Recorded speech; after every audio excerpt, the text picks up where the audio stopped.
Good afternoon and welcome to the historic Whiteman Chapel here on the campus of Scarrett Bennett Center. I am Reverend Kelly X, the Director of Racial Justice Ministries here at Scarrett, and I am honored to have the pleasure of hosting IMF's MLK Day Women of Faith panel, The Power and Promise of Equitable Education. Today's event is day 5 of nearly a week's worth of events that are happening to celebrate the life and legacy of Reverend Dr. Martin Luther King. And for this Women of Faith panel, it was important for us to talk about education, which has been the key driver of success and movement here for African Americans. And when we think about Dr. Martin Luther King, he is a man who definitely exemplified using education as a way to move forward, and not just move himself forward, as that he was a doctor before he was age 30, but then using that education, both education in the classroom, but also education in the church house, as a way to move forward the needle of progress and success for Black people across this world, and ultimately even across this country and also in the world. And so with that, I would like for us to, at this moment, welcome school member Cheryl Mays, who is the chairwoman for IMF Martin Luther King Day, for a couple of welcoming remarks.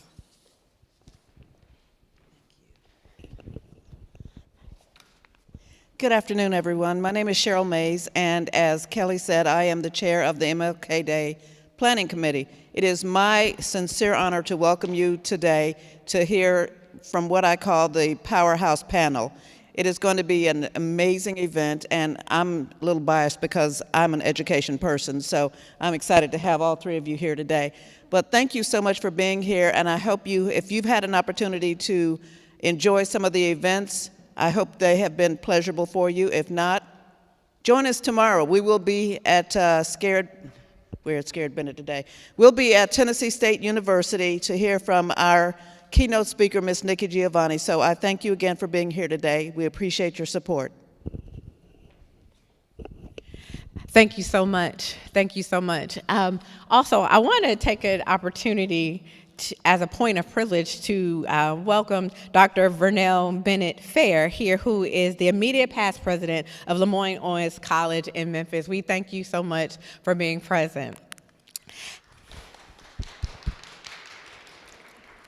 And there is one more person who has to give greetings. Even though she couldn't be here, she made sure, because she thinks this is a very important time for us. So please go to the screen and listen to a greeting from our executive director, Reverend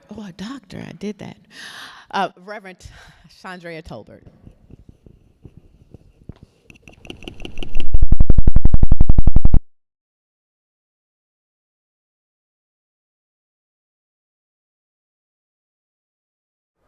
Welcome to historic Whiteman Chapel here at Scarrett Bennett Center. I am Reverend Chandrea Tolbert, the Executive Director. It is such a delight to have you here with us as we discuss the power and the promise of equitable education.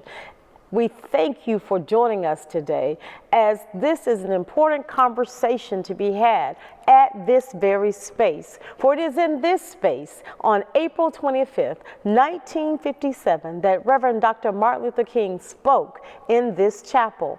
Not only is it this an important time to be here, it is an important time to be here also because we are celebrating 100 years of Scarrett College moving from Kansas City to Nashville. We have been on the thrones of discussing transformative education for centuries, for it is indeed been in 1952 that we were in the forefront of integrating right here at Scarrett College.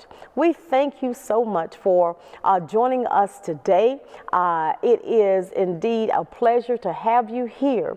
Although I would like to be with you in person, I am currently in South Africa continuing our commitment to transformative education across the diaspora, along with Africa University and American Baptist College.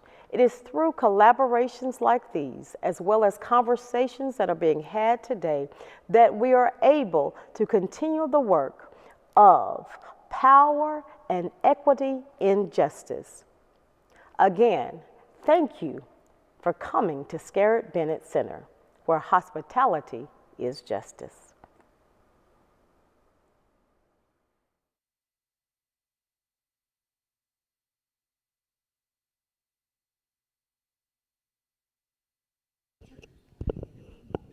There we go. See, the issue is that I'm a preacher, and so the preacher in me likes to think that I can run all of the sound equipment and all of the other things as well. Now, in order for us to have this conversation about the power and promise of equitable education, we needed some powerful people. In particular, some powerful women who are doing amazing things. So please, let me share with you our panel.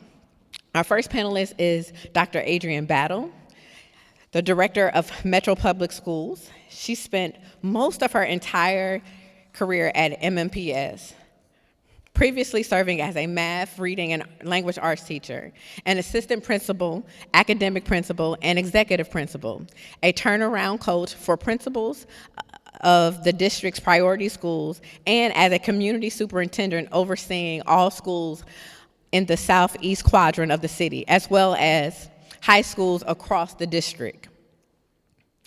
A Nashville native, Dr. Battle is a graduate of districts John Overton High School, Missouri State University, and Tennessee State University, where she earned her master's in education specialist and doctorate degrees in education administration and supervision. She was recently named the Professional Educator of Tennessee's 2022 Superintendent of the Year, and in 2021, she was named Tennessee's Principal Education Supervisor of the Year and received Nashville's NAACP Legacy Award. In 2015, she received the William J. and Lucille H. Field Award in support of excellence in Tennessee secondary leadership from the University of Tennessee, Knoxville, as well as a result of leading Antioch High School to become the first zoned high school ever to be named Tennessee Reward School, the top distinction a school can earn in Tennessee. Please join me in welcoming Dr. Battle.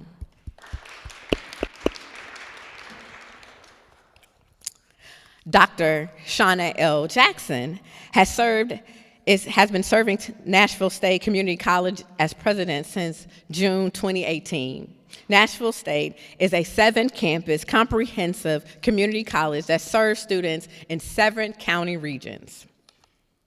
Several years after starting her career in food manufacturing industry, Jackson had an opportunity to teach a business course part-time at a local college. This life-changing experience started her on the path to a career in higher education, which now spans more than 20 years and includes leadership roles at Columbia State Community College, Volunteer State Community College, and South College. Her extensive experience in administration, teaching, workforce, and community development is guiding this college's mission to increase access, completion, and post-completion success for all students who come to Nashville State. A strong believer in community engagement, Jackson serves on the local boards of the Nashville Area Chamber of Commerce, Ascension St. Thomas, Urban League of Middle Tennessee, the Memorial Foundation, and the United Way Middle Tennessee. Nationally, she serves on the boards of the American Association of Women in Community Colleges and COMPAS. A member of Delta Sigma Theta Sorority Incorporated, International Women's Forum, Nashville's agent, and Women in Higher Education in Tennessee. Dr. Jackson is a 2-time Aspen Institute College Excellence, Aspen Institute College Excellence Presidential Fellow, there we go, completing the inaugural New President's Fellowship in 2021 and the Aspiring President's Fellowship in 2019, an alum of Leadership Nashville since 2020. She earned a Bachelor of Science in Business Administration and an MBA from Florida A&M University, and a EDD in Administration and Supervision from Tennessee State University. Please join me in welcoming Dr. Johnson.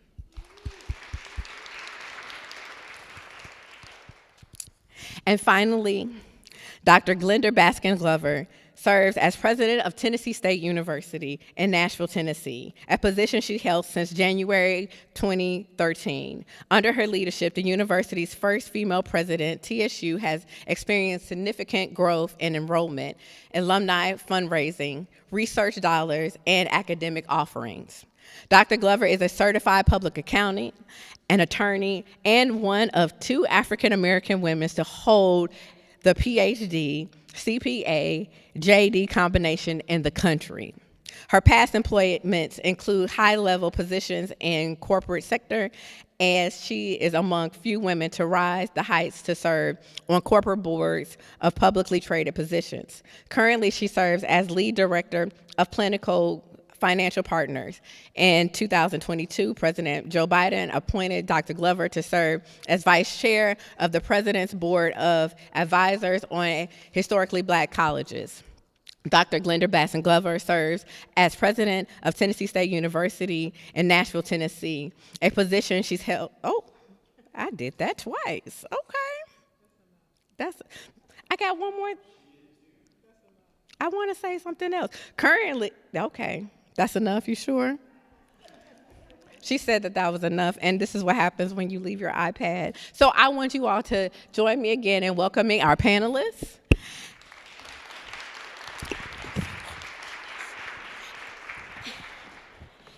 And I have read all of the many accomplishments that you all have made, just many accomplishments, all of which you all at some point either have led or attended my alma mater, Tennessee State University. So we have to lift that up at some point, every single one. And, but the first question I want to ask you is that it comes from Reverend Dr. Katie Cannon's work. She is a womanist theologian who was the first woman to be ordained PCUSA, and her work was around allowing space for Black women to do the work that feeds their soul. And she talks about it as it being and doing the work your soul must have. And so I am wondering, and you all get to decide where you want to start, why is this work of education and leading educational institutions the work your soul must have?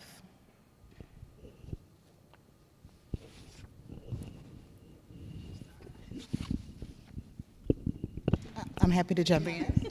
We're going to go in that order.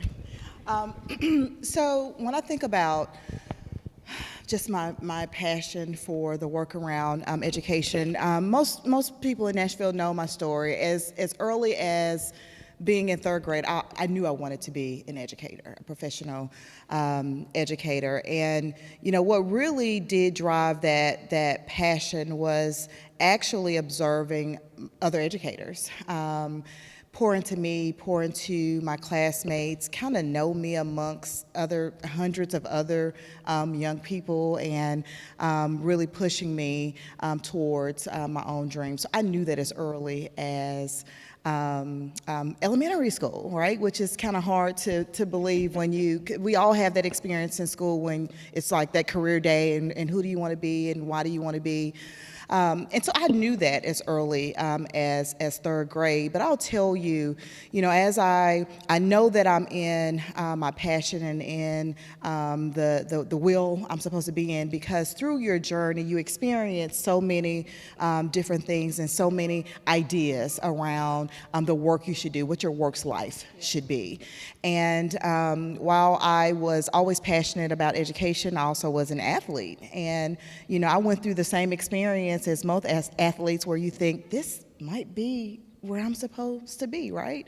And through that, I was able to really keep my feet grounded on, like, truly, like, what is your passion? What is the will that you're supposed to be in? And so stepping away from athletics for me as a actual runner, I ran track in college, was very difficult because it was something I enjoyed doing, and quite frankly, is a passion and career for many individuals. But as soon as I stepped foot inside of my first classroom, teaching other students and pouring into them and helping them realize their passions and what their inspiration really was, I knew I had to have more of it. It is what fueled me every day. And we know the journey of many educators, particularly starting out in the classroom. You have the pleasure and honor of serving a cohort of students, but through administration and my journey there was just the journey of impacting many more students in a positive way. Really reflecting on some of my own experiences and how we could really design systems that work for all students. And I tell a story frequently about me graduating from high school, having conversations with my peers and quickly realizing their experiences were not the same as mine, and a lot about their dreams and aspirations had actually been diminished because of those experiences and not having individuals that looked like them or believed in them in front of them every day. And so it's been my life's work. And the reason I know my soul is being filled and I'm in God's will and where I'm supposed to be, my bishop says this often, that you just don't look like what you're going through. And while my work is quite complex and complicated on a daily basis, I enjoy every minute of the work that I have the pleasure of leading. Serving beside 11,000 other professional educators on a daily basis, serving over 80,000 students on a daily basis is quite an honor. It's quite a big task, but I know that through my experiences, through my preparation, through my calling, that everything about my soul, my experiences, and quite frankly, the legacy I want to leave here in Nashville is being fed. And so it started for me as a young girl growing up here in Nashville. I've had some direct learning experiences just because so many generations of my own family grew up here in Nashville, and understanding what they had to overcome to be able to serve in their passion so that they can also be fed, and me being able to do that as a professional educator. Thank you so much. My story is a little different. I never thought I would be in higher education. That was not a desire. So in third grade, and for as long as I can remember, probably age 5, at least up until my junior year of high school, I wanted to be the first black female president of the United States. And so that was what I thought I would be pursuing. So sometimes I'm just fascinated by how God works, because I am the first black female president of Nashville State Community College. But I did an internship in the 11th grade with the state legislator, and what I thought I knew about, I wanted to be an attorney too, Dr. Glover. That was where I was headed, but I was thinking Perry Mason and Matlock, and then you get into politics. And so when I really learned what it was about, I thought, I don't think this is what I want to do. So went to Florida A&M, business major, MBA. I wanted to be a CEO or a president of a Fortune 500 company. So I've always aspired to leadership. I came to Nashville in the 90s to work for the Pillsbury Company, and I will say education's always been a part of my life. My mother actually graduated from Fisk University, although she was from Texas, so I always thought very highly of Nashville. My dad was the first in his family to go to college. He went to Central State, and he came from a very large, poor family. So in my house, education was just everything they talked about. For my dad, it was his gateway out of poverty. He was the first person in his family to have a house. And as a child, you don't understand what that really means. But the stability that my parents gave to me and poured into me, that I could do anything, I could be anything. If I just worked hard and trusted God, then I could get there. So I always had that kind of sense of self, if you will. But the actual field of education wasn't really in my pathway until moving to Nashville, meeting my husband. We moved around. And he moved with me to go to Toledo, Ohio for another opportunity. I was working for General Mills. He hated it. He's from Mount Juliet, really small town at the time. And he said, the first thing we can find back in Tennessee, we're out of here. So I moved with him to Knoxville, and that's when I answered a paper ad for you young folks. That's how we used to find jobs. Like, you go and you look in the paper. There was this ad to teach part-time business instructor. I'd never taught before. And I went to the interview and just said who I was and what I wanted to do and what I believed in. But that classroom experience, and I still keep in touch with the lady that hired me. I mean, we're still very, very close, because she took a chance on me and gave me an opportunity to be in that environment, in that classroom setting, where I learned these students didn't have the same experience that I had. I knew I was going to college. I was supported to go. I was prepared to go. And then if you've ever been at HBCU, you're surrounded by smart, talented people that want so much more. To be in that classroom with first-generation students, and I tell you, they're just like the students I have at Nashville State. First in their family, often not always supported by their family. You know, it really threw me off when you'd have a student come to you and say, my husband told me I have to quit because I'm not spending enough time with him and the kids. And you're like, what? I don't understand. Or students saying, everybody in my family is telling me that I think I'm better than them because I'm in college and I don't know if I want to continue. They're putting pressure on their own people to quit. So I felt like I needed to be the support for my students that I had for myself. That drives me still today, to be what they need to get to and through and reach their goals. And so that started a wonderful journey. After teaching Intro to Business like 5 times in a row, I was like, I don't know if I want to be a full-time faculty member. Bless them all, because that's a gift and a talent. And I had a chance to get into administration, and that's where everything that had been in my path started coming together. The opportunity to lead, to grow, to innovate, to partner has always been a part of me. And so being in the position I am now, my soul is fed every day through the good, the bad, because I know even when it doesn't always look like it, we're still moving forward. We're still making progress. We're still changing lives every single day, giving opportunities to people who either are coming back after 20 years, coming straight out of MMPS, or just want to change the path they're on. Opening up those doors to opportunities, it just feeds me every day. Thank you. Well, my calling is educating students. You have to know your calling and make sure you're on course, that you're going to finish your course as you've been called to do. So my call is higher education. I believe that we can take any student. I think I can take any student and make them a scholar, because our population needs us. Our population needs to see role models. They need to see women and men who are doing what they want to do. If you can see it, you can be it. In my home, I grew up in a civil rights home in Memphis. My father was a civil rights leader in Memphis. And there was no such thing as, you're not going to college. Education was stressed in our house. They weren't educated, but they saw the value of it. And so it was stressed so much until I almost rebelled and didn't go. It was just so much. And then, you know, what really got me on this educational journey, it was just thinking about it, because I really didn't want to, it was never in my mind to be a college president, but I knew I wanted to work in a field where I could help and make a difference. I started, I guess, in my teenage years, well, even before that, I think I was in the 5th or 6th grade, I was in elementary school, when one of my good friends at that time, house burned down.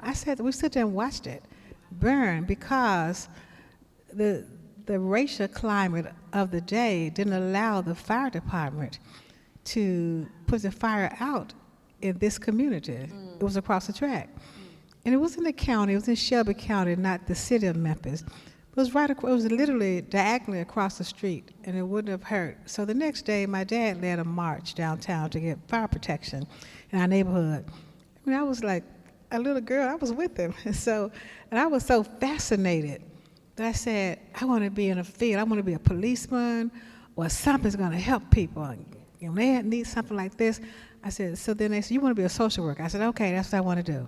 I want to help people. It's just as I was growing up, you could see that somebody has to step up to the plate and say, this is wrong. You have to do it a different way, which is why I fight so hard at TSU for funding. I know we'll probably get to that, because I know the value of education as it pertains to your fulfilling your lifetime goals. If you don't have a path, if you can't chart a path to where you're going to be 5 years from now, 10 years from now, you don't have a concept in your mind, you won't get there. And so, but you also need a mentor and a sponsor to help you. You to mentor individuals to help you, and then get a sponsor to sponsor you to go to certain things. So I realized at that point that there was a way to help my community, because I actually really want to be, like you said, a CEO. I want to be the CFO of a major corporation. I want to deal with high-level finance, high-level accounting and economics, and the Board of Economic Advisors. I want to do something at that level, because I look around, there were no black women. Where are the faces that look like ours? And so I wanted to be in an area that I knew needed to have some visibility, and the optics had to change. Mm-hmm.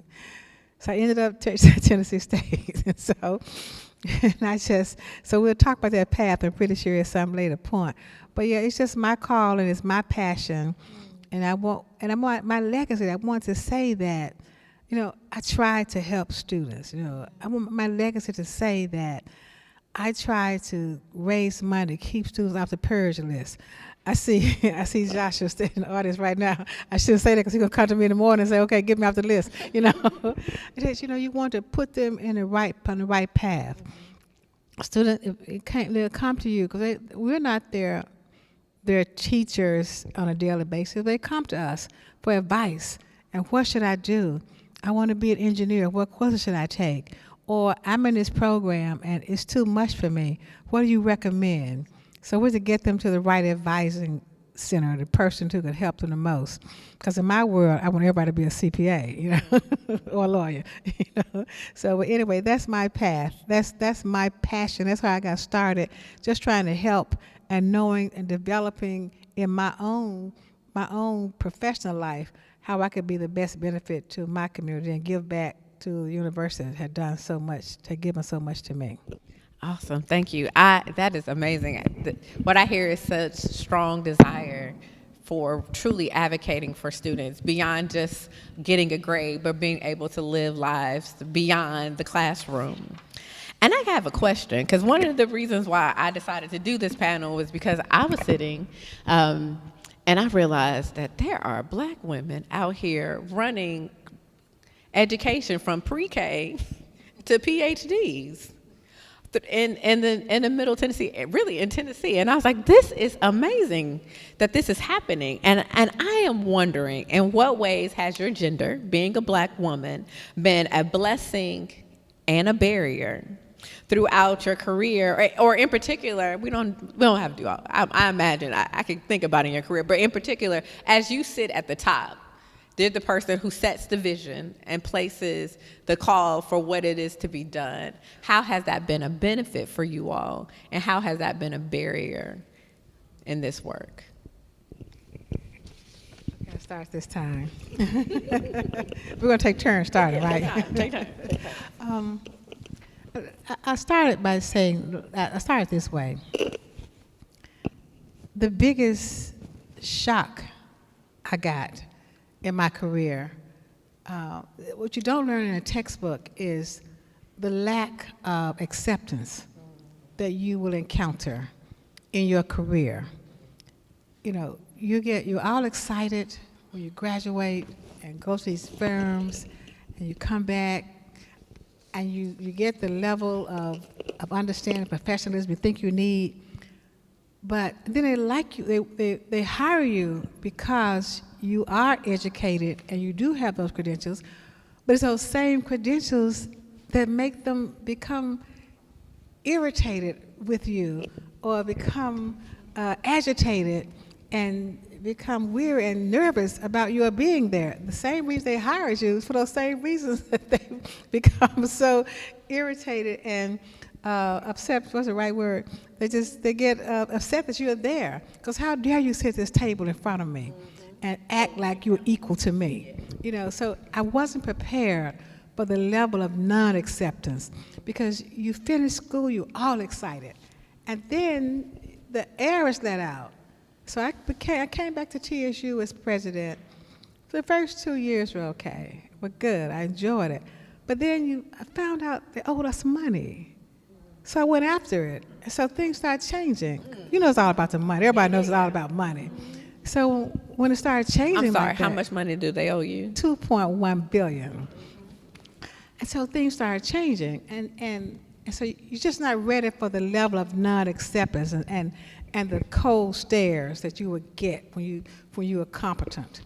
Competent, you know, the biggest fear is competent black women like us, because you're not expected. You know, let's just talk basics. We were brought here to America for 1 week just to have babies and keep it going.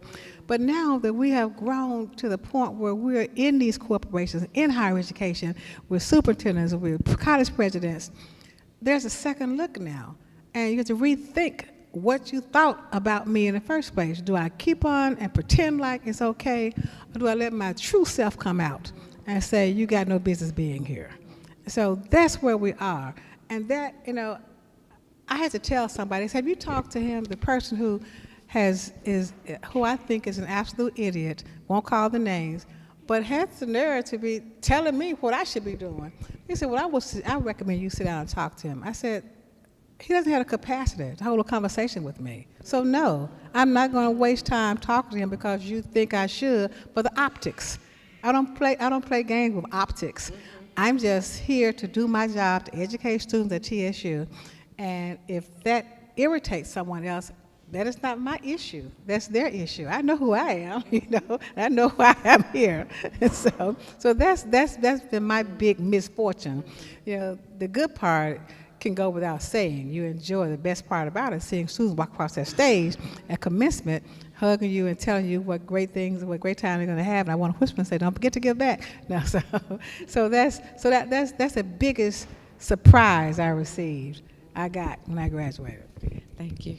And I would, you know, it kind of comes and goes, I will say. So I think about early in my career in a more corporate setting at first, and then coming to Nashville, you know, you'd literally have people say, oh, you're a black female, that's why you're here, you know, like the quotas. So not so much in higher ed, but definitely, you know, we know why you're here. And I'm like, is it not because I have an MBA and that I have experience and that I might be competent? And then some of it's the subtlety. You talk so well. You know, that's really insulting. I don't know, you're so articulate because you're a surprise to them that you can hold a conversation and talk about world events. And I remember at Florida A&M, we had to take business sports. So my first time in corporate America, they had a golf tournament. I was like, I want to play. And they were shocked. I wasn't really good, but I knew how to hold a golf club. I knew how to, I knew kind of the parts of the game. And so that is the one thing I will definitely say the School of Business at Florida A&M did a great job. We had to do receptions, we had to do dinners and lunches and learn how to navigate this space. And it was very clear, there's some assimilation that has to happen. You never lose your soul, but you don't want to stand out in a way that you're not a part of what they're doing. And so that part, and higher ed, you know, it usually was still, you're the only black female in the room often. You know, sometimes you get tired of, I just said that 2 minutes ago, so I'd say something. You know, you share a great idea and something to think about, and then, you know, 20 minutes later, a white male may say the same thing. I would be bold enough to say, yes, that's exactly what I said just a few minutes ago.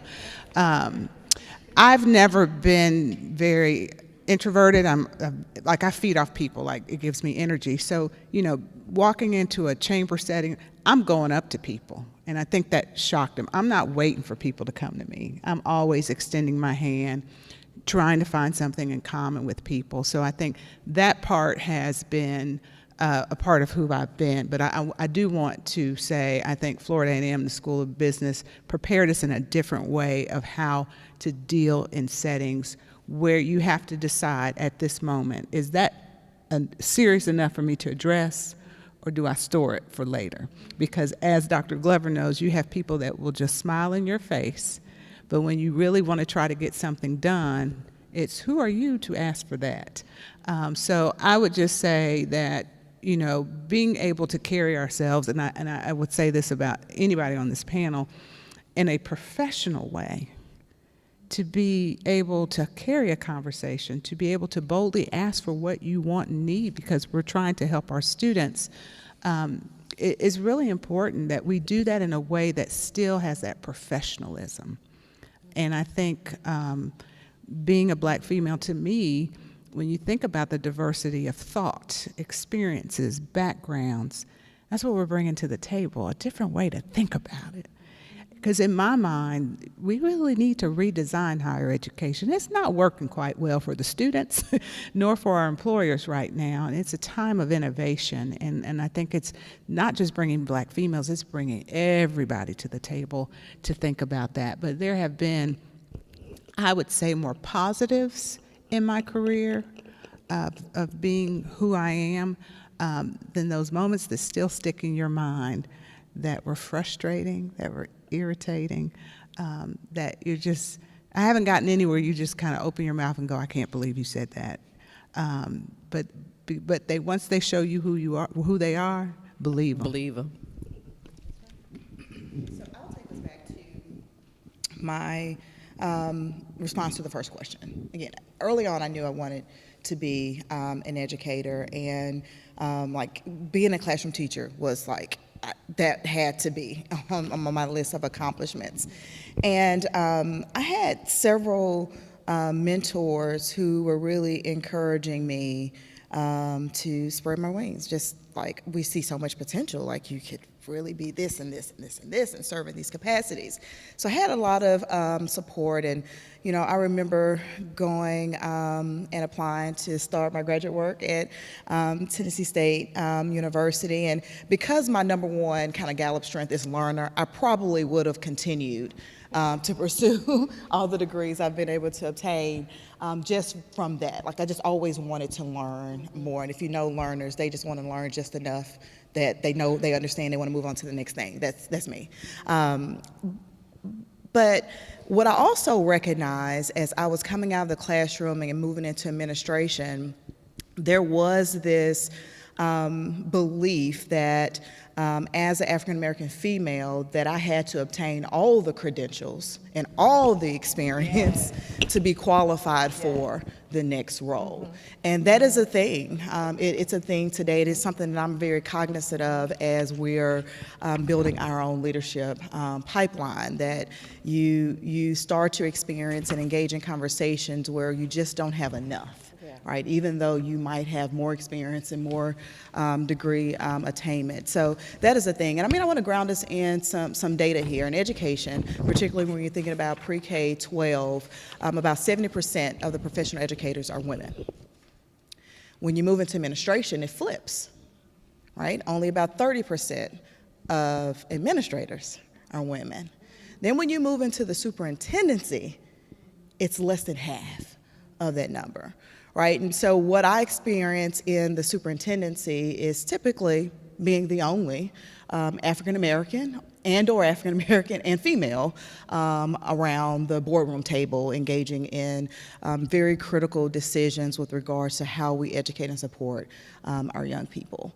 And so it exists. And one thing you've heard from my colleagues and friends who are sitting on the panel, we've all experienced being the first female leading our organizations, right? The first females leading our organizations. And when you think about the time, that's far too long, too delayed, right, to have that type of representation. And so when I think about my aspirations of being a classroom educator, some of that was because of the lack of representation.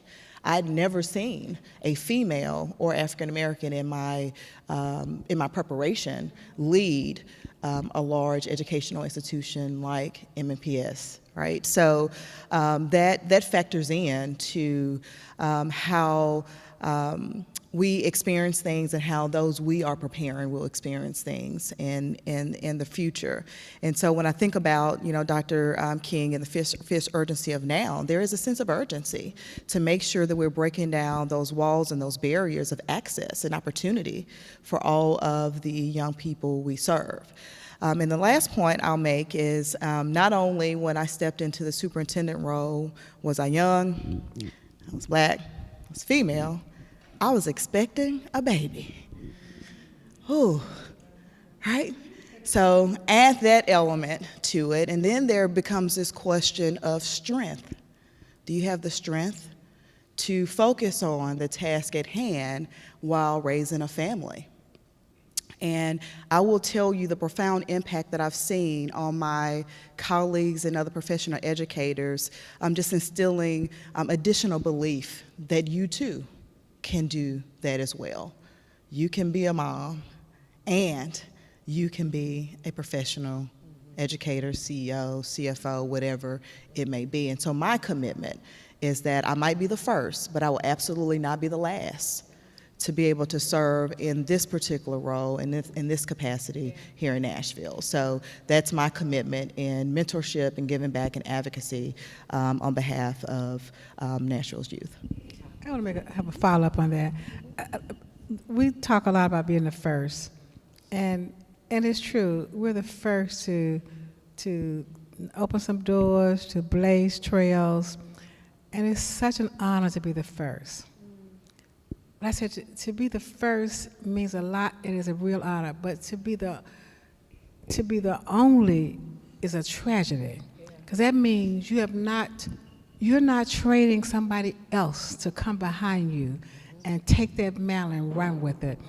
Yeah, there are two African American. When I was a female CPA, JD, PhD, and they tell me that, and I used to say, "Oh wow," pat myself on the back.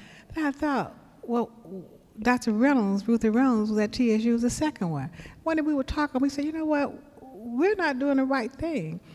There are a handful of them, not a lot, CPAs who are PhDs. Why don't we try to get them in law school? Or somebody in law school with a doctorate, let's get them in the accounting profession. So we cannot say we're the onlys, because the only means you have not done your job. You come across that river and you don't take anybody with you, you've accomplished nothing. And so I always say, if you're the first, don't stay the first. Like you said, you won't be the last. Don't stay the first. Start putting succession plan in place, or a plan in place to get somebody else to be in the same category as you.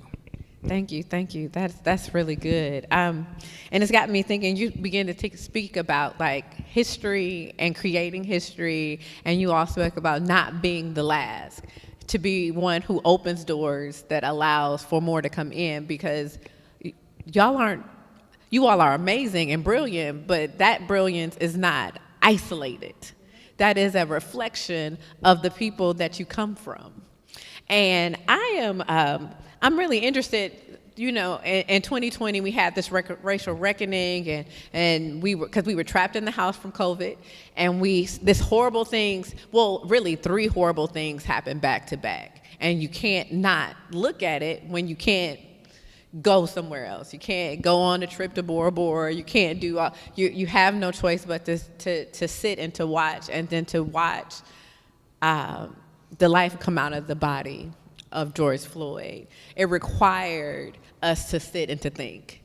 And with that, as folks are thinking and wanting to do better, then there becomes, and all of a sudden, a concern about CRT, a class that is only taken by Not taught in K-12. Not taught in K-12, not at all. However, in the process of trying to talk about critical race theory, really what is this push was to try to stop talking about history of America and the effects that have happened in America. And I'm really, and when you don't remember your history, you are doomed to repeat it. And so Can you talk about the role that education plays, whether it is in third grade, which I clearly is a pivotal year for the women on this stage, or, in graduate school and college? I know so much of my time while getting my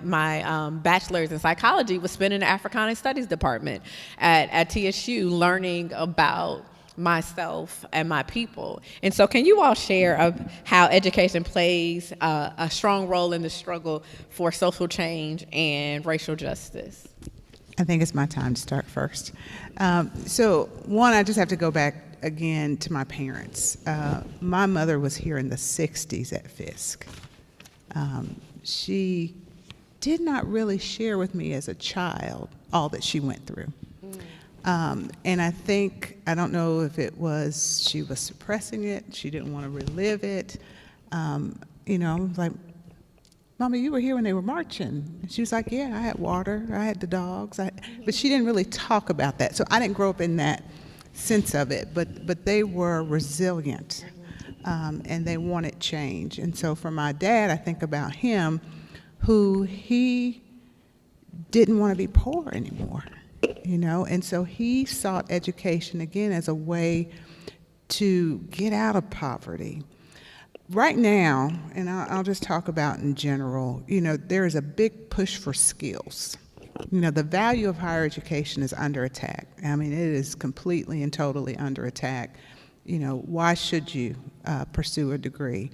And I believe in skills, and a lot of people do go to college to get a degree so they can get a job, and that's not going to change. But we forget about the fact that education teaches you how to think critically, how to communicate effectively, how to problem solve, and all of these other things that we need as a society and as individuals to understand what is really happening in this world. This social media, people can put anything they want out there, and people believe it. I mean, they're going down a road that has no factual basis, no anything. Just off the top of my head, I want you to believe this, and you do. And so I think the education becomes a really critical part for how we're going to move forward together, that we can really reason and think and solve some of the problems that we have in this world that are bigger than all of us. And so I think that even before the 60s, but certainly I think about my mom, her generation, that power of getting that degree and to be able to look at someone and look at the HR person and say, I too am qualified for this position, was powerful in gaining the opportunities to get on a pathway of economic mobility that many families didn't have. That's still true today. We struggle a little bit at Nashville State because we know we have some programs that don't necessarily lead to a living wage. I think about our hospitality. It's just like, but you're going to start here and then you're going to end up at TSU and then you're going to go here, and helping people see the path that they may not start with that living wage job, but it puts you on a pathway.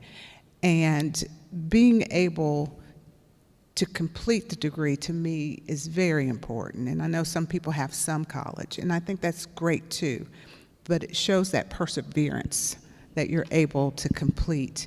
And I do think that it helps us to be a more educated society, and we're gonna all need that, no matter your color, your gender, who you love, who you serve. We need to understand when we see something that's not real. We need the ability to think through what are the questions to really ask. And I think there's just so much power in education that is just associated with a job right now. Yeah. And trying to rewrite that story, because yes, you can be very successful and have a lot of money with not ever going to college. But if you look at research, we know over the length of time, people with an education are more than likely going to earn more than those that don't. I'm going to ground my comments in first acknowledging I have two of my wonderful school board members in the audience, Cheryl Mays and Berthina Nabal McKinney and her family. And I acknowledge them because, we've had these conversations. Could y'all stand? They want to make sure I acknowledge you, Berthina and Cheryl.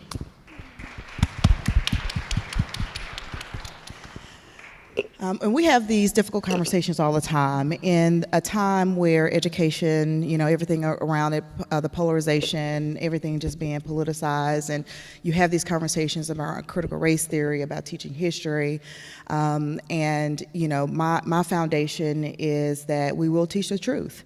In our schools, we will make sure that our students are equipped with the history, with the knowledge that they need in order to build their own very bright futures and hopefully disrupt some of the patterns that we've seen over time. And my board has heard me say my commitment is so much so as we're identifying and eliminating inequities in that way that if for any reason I'm not in my job for fighting what is right on behalf of our students, I'm okay with that. Right? It is my responsibility sitting in this seat to advocate for and on behalf of our young people. And so our commitment and our support of our educators have been to teach the truth, teach history, and we will continue to provide the professional learning and the experiences necessary so that we're doing that at a high quality. I mean, it's very personal to me. One of my very own experiences here in Nashville, when my mom started high school, so we have the longest standing desegregation case in history, right? Like right here, we have that history. That case started when my mom entered high school as a 9th grader. So she was being bused to another school. It did not end until my senior year of high school. My senior year. Right, that's how long it took to really get us through that case. And there's still, let me acknowledge, still lots of work to be done with regards to that. And so when you think about just our own history, our local history, like that in itself deserves to be recognized and taught so that we don't lose where we've come from, where we are, and still where we need to go. But coupling like the history, like one of my personal pushes is also around leadership development, because some of the fear is when we educate, when we know that we'll actually do something about it. Right? And so the student leadership, student voice is critical to their work. And I'm thinking about even with our youngest students when it comes to their leadership roles. And we have roles around leadership councils and student ambassadors. And I have my own directors cabinets. And we have 2 student board members now who sit on our board. And so just creating avenues by which as students are learning and being educated and really delving into our history, equipping them with the skills, with the dispositions, with the knowledge to actually help, right, take action so that history doesn't repeat itself. And so as I'm thinking about our stance and our foundation on teaching the truth, teaching the history, we also have to make sure we're developing those leadership skills in our young people. And I mean, there are days when I say we should just move out of the way because our young people know what to do and how to do it. And they're able to articulate how the decisions, the critical decisions we make impact them every single day. So we're going to stand on our truth. We're going to teach it, and we're going to make sure that that leadership development exists. We talk about social justice in education. I think it means, first, let's define it. It means an equal distribution of resources and an equitable, an equal treatment of students. So resources and treatment. You can't have one without the other. Regardless of race, gender, socioeconomic status, sexual orientation, the equality factor kicks in. You're protected by the Constitution of the United States. So, and everybody has a right to that education. It's not just a privilege, that's a right. So, when we see that right being trampled on, we can't pretend like we don't see it. We're all educated up here.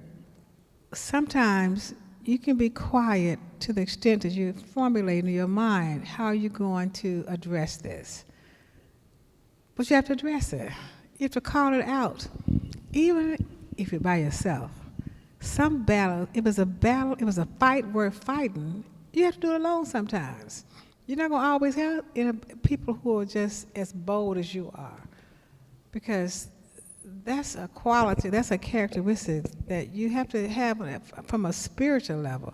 It's a God-given trait to you to say to you, listen, I've called you for such a time as this. And I'm expecting you. I'm trusting you. God gives favor to people he can trust. So I'm giving you favor, and I'm trusting you to lead this fight, for equality in education.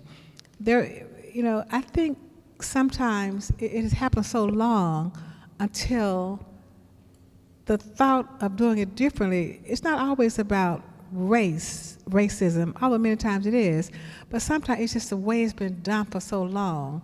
And I was told that. I just said, well, this is how we've always done it. I said, it's never too late to do what's right. Mm-hmm. It never is. If you're going to start doing right at any point in time, it's okay. And then I got some recommendations. We could always do this. That doesn't get it. Let's do it this way. No.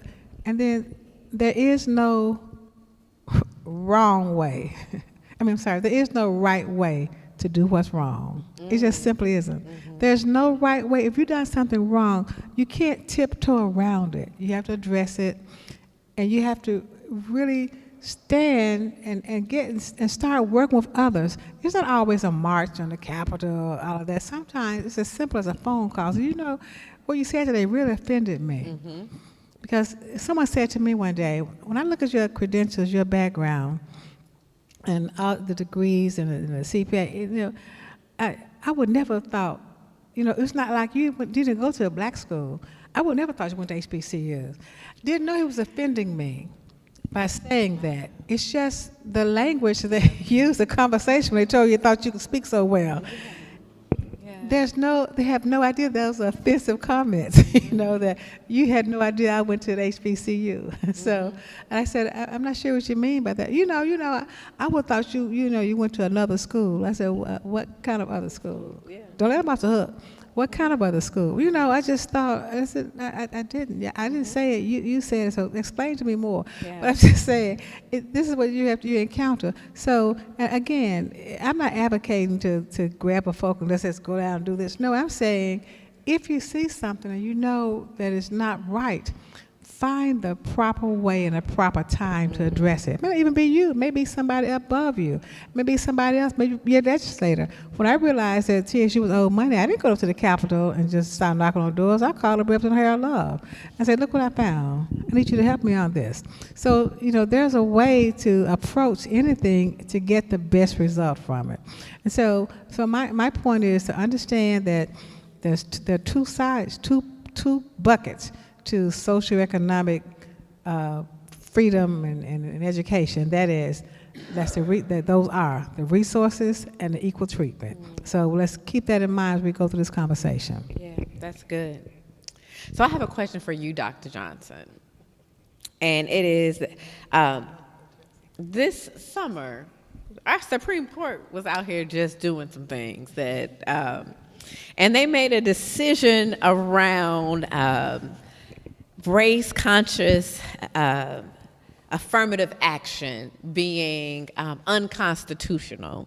And I'm wondering, how will that affect the diversity of your institution? And I would say even beyond that, like how that then goes into the effect of what career and life looks like for folks as a result of this. Well, for ruling. People that may not be aware, there was a case, students against Harvard and UNC, that went all the way to the Supreme Court. And so the Supreme Court made a ruling that on the surface, you thought it was just about race and admissions, that race can no longer be used for admissions. But the case went further than that. The ruling was further than that. And I'm not an attorney, so we'll let Dr. Glover give us the details if needed, but I will just say, in surface, there's really three areas. One, admissions. Race is prohibited from being used. And let me back up and say, the Supreme Court made a ruling, and then the state of Tennessee interpreted that. So let me be careful to say that. This is how the state of Tennessee has interpreted the ruling, how it relates to public institutions in Tennessee. So This is not for the privates. This is specifically for public institutions. So I do want to be careful in stating that. So 3 areas. Race cannot be used in admissions.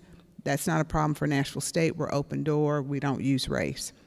Race cannot be used for scholarships. You can no longer use race for scholarships. And so interpret that to say, if you wanted to give me $1 million to give scholarships to black males as a public institution, I would have to say, I am so sorry. I am not allowed to take that money. Can we talk about doing something different with it? So as a college, we don't give race-based scholarships, but we have funders who specifically have interest in particular groups, women in technology, that's gender, and they're telling us to be careful with that, but it could have been blacks in technologies or Hispanics in technology. So you cannot use race. And then the third one is around the area of programming, that we can't have very special things where a particular race is getting something different from another group. So for us, that has caused us to reframe, I'll use that word. We have a very clear Vision 2030 plan for the college. It's called Vision 2030, a student-ready college, because we're going through this amazing transformation at Nashville State, not to focus on the quote-unquote college-ready students, right? The ones that are perfectly prepared, they don't have any transportation needs, they can get to class, they're well supported. We want to become a college that no matter where the student is coming from, whether they're well supported or not, whether they're academically prepared or not, whether they have transportation issues or not, we want to be the college that helps to get that student where they need to be. Remember my classroom experience. That's what I want for Nashville State, that no matter what is happening with that student, that we can help them get where they want to be. We had, as a part of our Vision 2030 plan, a biennial goal for Black Male Success Initiative.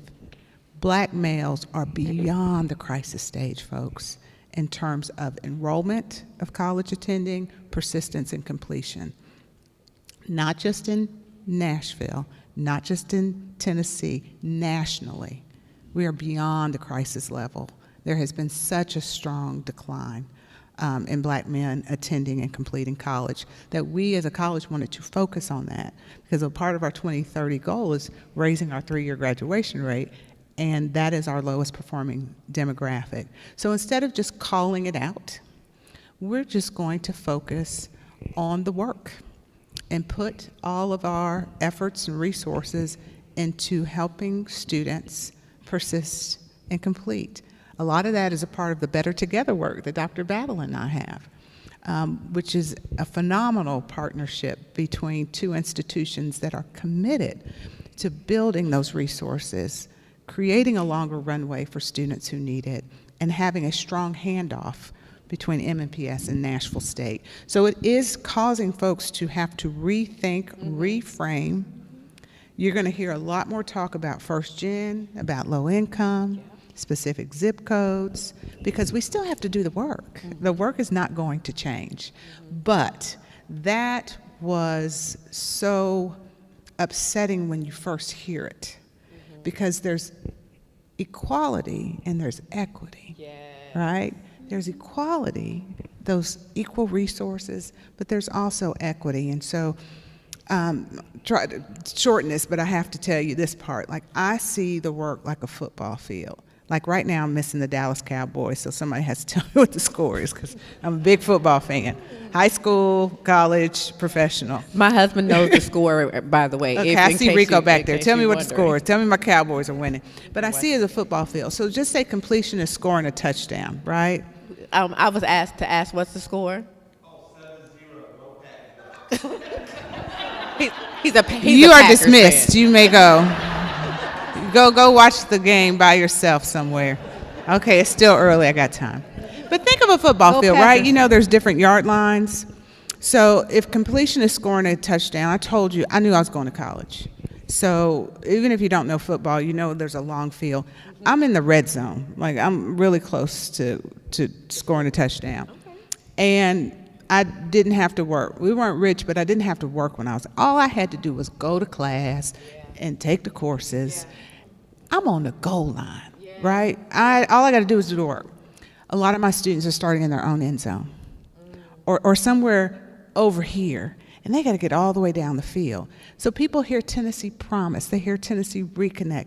Oh, this is great. That's an equality program where everybody gets that opportunity to have tuition and fee free coming to Nashville State, but that doesn't mean they're starting on the same place. And so when I think of equity and what resources students need, I'm thinking about what do I need to get each and every student down the field, and they don't all need the same things. And so that's where I think that set me back, but then I had to just go, we still got to do this work.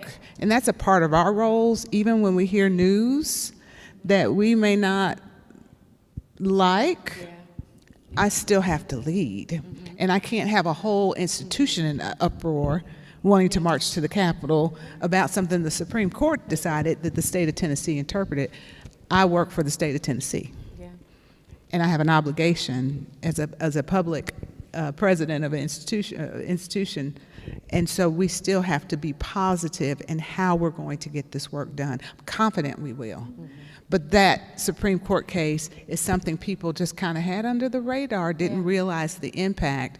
It's going to change a lot of things. Can you imagine saying someone wants to give you $1 million for scholarships specifically for even a white female group and being able to have to say, I am so sorry, I cannot give a scholarship based on race. Interesting times. Yes, definitely. You have something you want to add? I was going to move. If you got something you want to add, you okay. For Dr. Battle, Tennessee wants to do something historic. They want to be the first state in the entire country to refuse federal funding. That's one thing that they're doing, while at the same time promoting a voucher program that will allow for state funds that normally go to public schools to go to private schools. And I'm going to say this, you don't have to say that. Most of the children who go to private school cost more than $7,000. And so what that means is that most students who are already at private schools will then get public funding to go to a school that would have gone someplace that they weren't going to plan to do. And I am wondering, what are your thoughts around both this idea of having these vouchers that initially were just hitting, I think, in Memphis, Nashville, and was Chattanooga? In Chattanooga, yeah. And now this idea of this spreading, but also at a time when the state is considering not even taking federal money. I'm going to refrain from going on the soapbox. Okay. But at the same time, at the same time, just going back to some of Dr. Jackson's points, you almost have to acknowledge that all of this are just distractions, right? There is a playbook out there around dismantling public education systems, and so we have to call it what it is. And so we have to be mindful about the energy we give to some of the strategies, initiatives to get at dismantling, because if I get you over here responding crazily to all of these random ideas, the work is not being done for our children. Right? And so we have to be extremely mindful of that. There has been previously some discussion about refusing federal funds. I think they've learned a little bit around what those federal funds typically help school systems with. And by the way, when you look at the numbers, Davidson County looks like it has a higher percent of federal funds. Most of the rural counties rely much more heavily on federal funding than large urban areas do. And so that being a part of the equation changes the conversation quite a bit. With regards to vouchers, I think my school board and myself have been very clear about this. We took that all the way to the Supreme Court back in 2019 around our disapproval of vouchers in not only our city, but our state. And that means something, because if it's not good, if it's good for Nashville and Memphis and Chattanooga, it should be good for everyone, right? Yeah. And so we fought that good fight. We do have vouchers today, and what vouchers do is it takes your tax dollars, public funds, and allows families to take those funds into private schools, to attend a private school.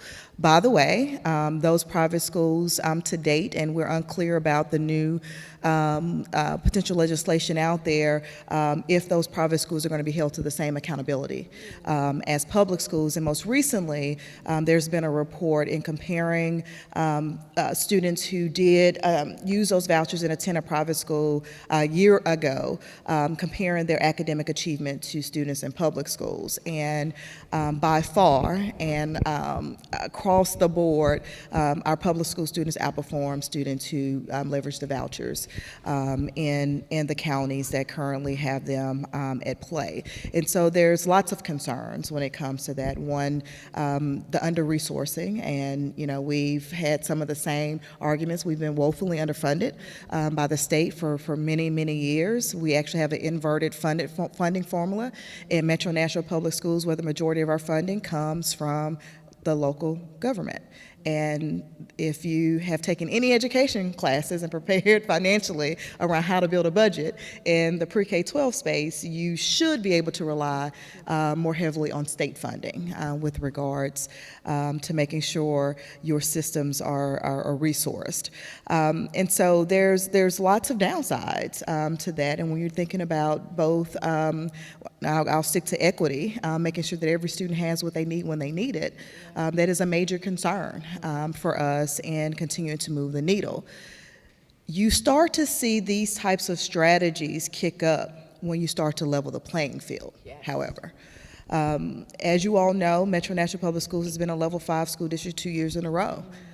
While you would think as a state we would be cheering that on, that's concerning for lots of folks because we're starting to level the playing field. We're talking about third grade literacy.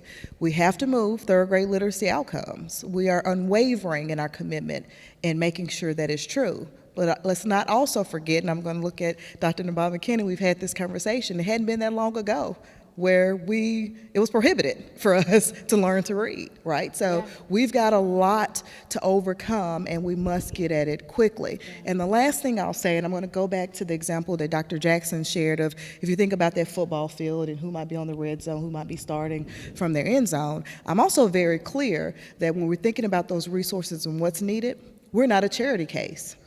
Our students have talents, they have aspirations, they have skills that they deserve to have the supports around and the educational experiences and opportunities to capitalize on them. So this is not about a charity case. This is making sure that we are building our young people in a way that they can have the economic mobility they deserve for generations to come.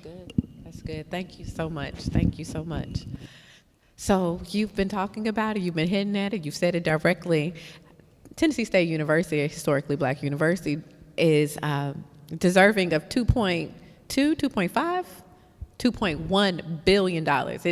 Once you start with the B, it billion dollars. What plan is underway to have that money paid to this wonderful institution? Well, I need to just do it just in historic. Oh, and how can we help you implement that as well? Thank you. I have to start by saying it's land grant institutions that are owed the funding, HBCUs that are land grants. Now, what does that mean? Many of us know the word land grant, some of us know the details of it, but let me just take a moment. There was a time when the slaves the backs of the economy, it was on the slaves' backs because you did all the work, all the agriculture, you did all the farming. But as slavery was ending and the realization hit in, we need to have some schools or something done to teach America how to farm, how to do this agricultural stuff, because we're losing our base now.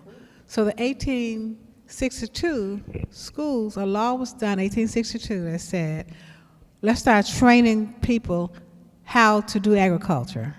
Hence, the land grant. We were given land, granted land to do this. Well, there were no black schools. None of them were doing this. So they said, okay, let's take another look at this. 1890 came about, and they said, let's get some more schools. Here's how we're going to do it. Let's give more land to the states. 19, more land to the states.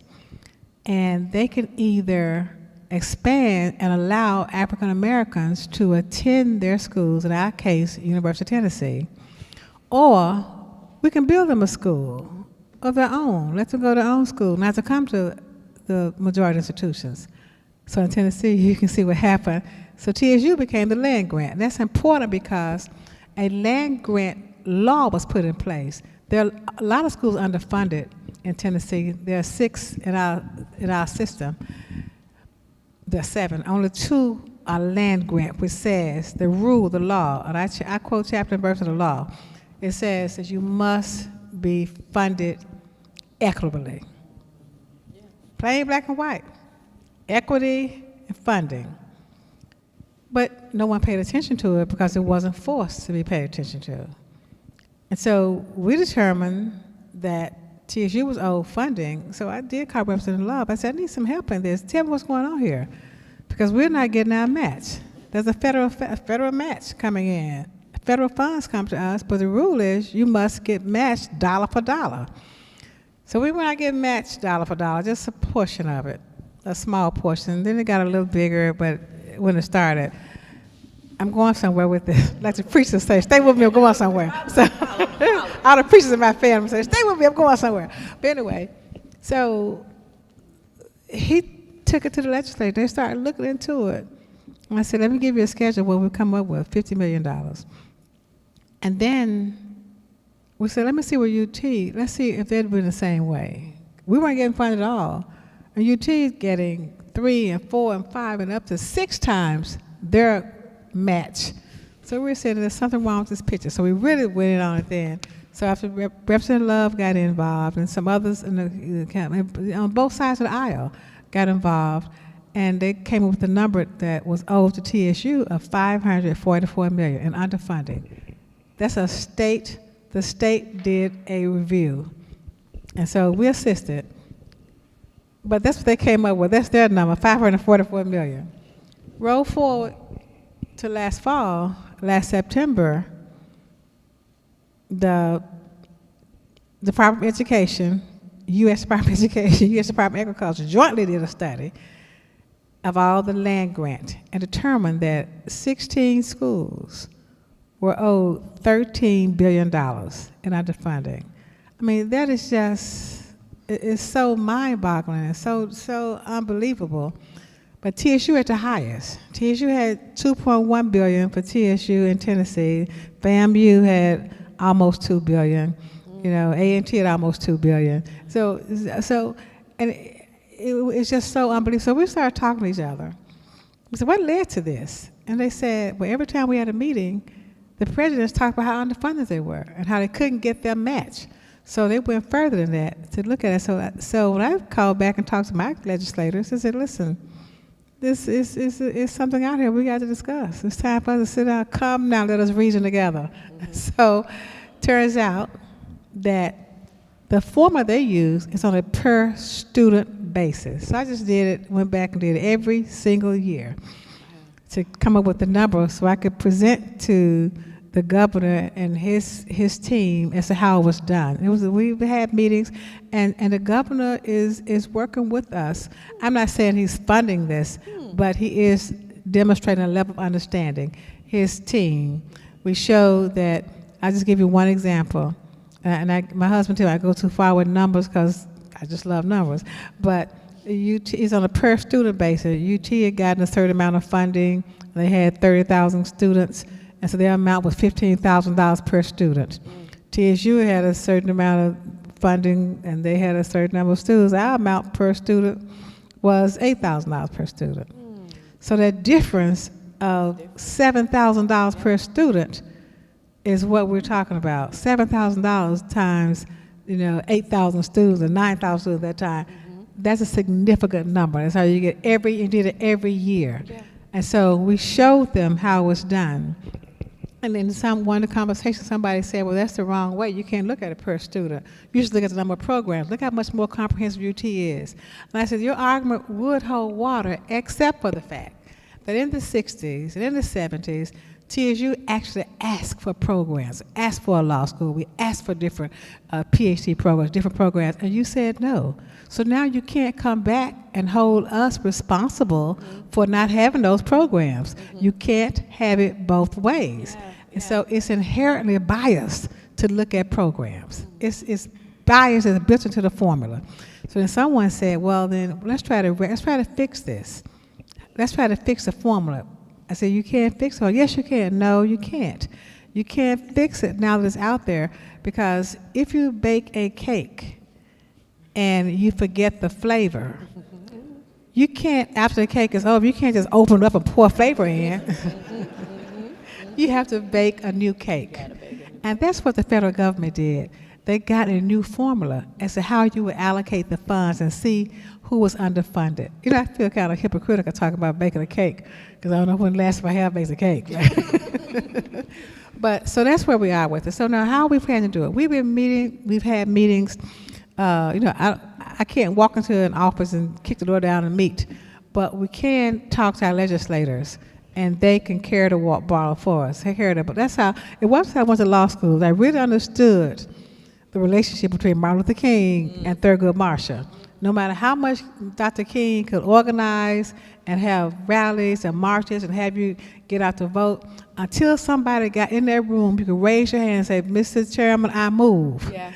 Nothing's going to happen. And so I couldn't go into the room, but we had Harold Love, and we had some others who were there who could go in and do some things and help TSU get on the books. And that's how we got the $544 million in that conversation. So now we're in conversations about the $2.1 billion. And so it's not going to go away, because this only from 1987 to 2020. So that's 33 years. So if you go there was some talk in the federal government about going back to the prior years to 1958 when we first became land grant. That's another $1 billion approximately. So we're not bothering that right now. We're just trying to see the $2.1 billion that's cast in stone. They've gone and we've understood and we've presented enough to the education part we're talking about. So that's where we are with that. And so how can you help? We just stay diligent, stay vigilant, and make sure that when it comes up, we understand why Middle Tennessee State is not fighting for equal funding like we are, because they're not land grant. They should be funded equally, but there's no federal law that says it must be equitably funded. So yes, how you can help is to join in the battle with us, with the education battle, so people can understand that TSU, the lack of resources caused so many problems. You know, they're doing so many reports and so many things when they can't challenge you on the numbers and what you're doing. Then they try to come back and tear down the reputation. So there's a lot going on, just so you have an understanding of what's really happened. That's the best way to start first, and then we'll go from there. So I appreciate that question. I want to thank you all for your time here today. I think you have given us a lot to think on, a lot to meditate on, and also confirmation. Because sometimes especially when you were talking about what it means to be a Black woman in leadership, sometimes you can feel like you're crazy, but it's good to know that what is happening is not craziness. But what it also means is that I'm not alone in this work. That I am not alone in this work, and that we're able to do this. I am thankful for y'all. Yes. Yes. I'm thankful for you all for coming out here to Scarrett Bennett, for this opportunity to have this conversation with these three amazing women doing amazing things in education here in the state of Tennessee. And I want to also invite you to come back to Scarrett. Here at Scarrett, where hospitality is justice, we have community meals every Tuesday through Friday from 11 to 1 o'clock. Chef Joe, who is amazing, puts out an amazing spread. You can come out and eat with us during that time. I also want to let you all know that I will be doing a program for young folks 14 through 24, an opportunity. It's called the Sawabona Leadership summit. Sawabona in Zulu means I see you. And what it is an opportunity for folks for young people to lift up, to gain skills in lifting up the issues around justice that they're interested in, and learn how they can be advocates or activists, reformers or revolutionaries. And so I invite you to go to our website to check that out. And then finally, as we wrap up on this wonderful evening, I want to invite you to take a little walk. Put your coat on, though. And we're going to go from this building to the next. We'll have an opportunity to have a light refreshment, an opportunity to take a couple of pictures.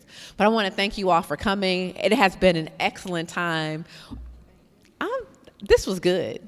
This was really, really good. Thank you for coming to Scarrett Bennett.